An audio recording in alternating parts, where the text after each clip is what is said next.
হ্যাঁ, আমি ভাস্কর। আজকে কথা বলবো যে 2024-এর জয় ফিল্মফেয়ার অ্যাওয়ার্ড শো যেটা 29শে মার্চ হয়ে গেল, সেইটারই ফলাফল বেরিয়ে গেছে। সেখানে বলবো যে বেস্ট ডিরেক্টর কে হয়েছে, বেস্ট অ্যাক্টর কে হয়েছে এবং বেস্ট ফিল্ম কে হয়েছে।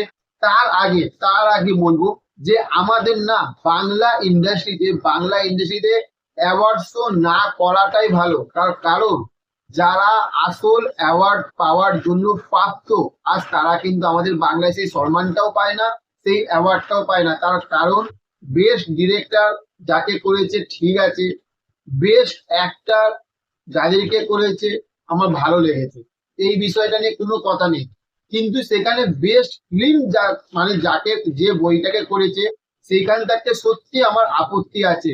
এইটা শুধু আমার আপত্তি না, এটা যারা দর্শকরা আপনারা জানবেন আপনাদেরও আপত্তি। ওই জন্য ভিডিওটা পুরোটা দেখবেন, ভিডিওটা স্কিপ করবেন না, কারণ স্কিপ করলে আপনারা কিন্তু জিনিসটা বুঝতে পারবেন না। তো চলুন প্রথমে বলবো যে বেস্ট ডিরেক্টর কে হয়েছে।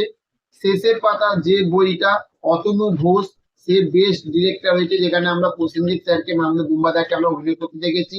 এবং সেখান থাকতে বলবো যে বেস্ট অ্যাক্টর জয় ফিল্মফেয়ার অ্যাওয়ার্ডস কে হয়েছে। প্রথমেই বলবো যে আমাদের এটা আমার সবথেকে সত্যি এইটা আমার ভালো লেগেছে যে বেস্ট অ্যাক্টর হয়েছে মিঠুন চক্রবর্তী, মানে আমাদের মহাগুরু। এবং তার সঙ্গে আরেকজনেরও নাম রয়েছে, সেইটা হচ্ছে আমাদের বুম্বাদা, প্রসেনজিৎ চ্যাটার্জি শেষের পাতা থাকতে। এবার এইগুলো তো গেল, ঠিক আছে, খুবই ভালো, চলুন। কিন্তু সেইখান থাকতে বেস্ট ফিল্ম যেইটা হয়েছে, এটা দেখে এবং এই জিনিসটা দেখে না সত্যি মাথা না আগুন পুরো চরম হয়ে গেছে। তার কারণ হচ্ছে যে বেস্ট ফিল্ম হয়েছে অর্ধাঙ্গিনী। ভালো ডিরেক্টর কৌশিক গাঙ্গুলি, দুর্ধর্ষ ডিরেক্টর, বইটা আমাদের বাংলাতে ভালো বিজনেস করেছে।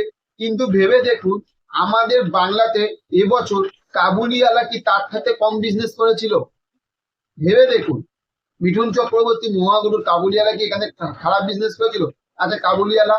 সেকেন্ড আর একটা বই বলবো, সেইটা হচ্ছে যে দেবদার যে প্রধান যে বইটা বা বাঘাযতীন যে বইটা, এই দুটো বই কি খারাপ বিজনেস করেছিল? হ্যাঁ, ঠিক আছে, দেবদার প্রধান, বাঘাযতীন, এই দুটোকে আমি আলাদা রাখবো। চলুন, আপনাদের কথা বলুন। কিন্তু সেখানে কাবুলিওয়ালা বইটাকে, এই কাবুলিওয়ালা যে বইটা, এই বইটা করা যেত না?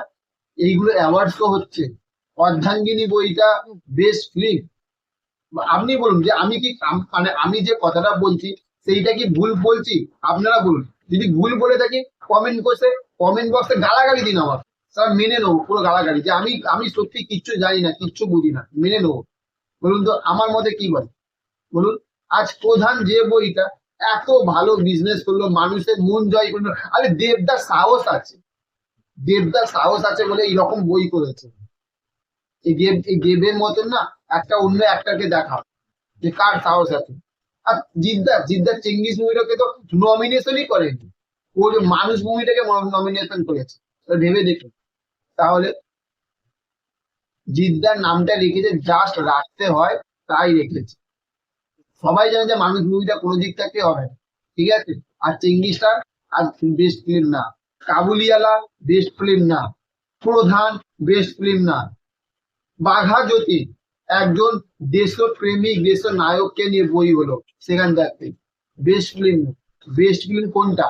সিরিয়ালটা। অর্ধাঙ্গিনী যে বইটা আজ আমার দেখতে দেখতে ঘুম পেয়ে গেছে, ওটা একটা বই ছিল অর্ধাঙ্গিনী, আর সেইটা বেস্ট ফিল্ম। সবথেকে বেস্ট দুটো অ্যাক্টরকে করেছে। এইটাও যদি না করতো না, তাহলে সত্যি মানে কিছু বলার ছিল না, সিরিয়াসলি বলছি। যে এক মিঠুন চক্রবর্তী মহাগুরু এবং বুম্বাদা, এই দুটো মানুষ যদি না করতো, কি অ্যাওয়ার্ড শো! আমরা আদার যেসব অ্যাওয়ার্ড শো গুলো হয় সেগুলোতে আমরা বলি, গালাগালি করি যে এগুলো কাহিনী কর, এইটার দ্বারা এইটাতে কি? ওই জন্য বলি যে বাংলা ইন্ডাস্ট্রিতে অ্যাওয়ার্ড শো না হওয়াটাই ধর। ওর থাকতে আমাদের স্টার জলসা, জি বাংলা ভালো পরিবার অ্যাওয়ার্ড শো, সিরিয়াসলি বলছি। আর কি বলবো, কিছু বলার নেই। তো চলুন, ভিডিওটা আজকে এই পর্যন্ত। আর চ্যানেলে যদি নতুন হয়ে থাকে, তার চ্যানেলটিকে অবশ্যই সাবস্ক্রাইব করে পাশে থাকবেন। দেখা হচ্ছে নেক্সট অন্য কোনো ভিডিও বা এপিসোডে। ভালো থাকবেন আপনারা। Okay, thank you, have a nice day, tata, bye by.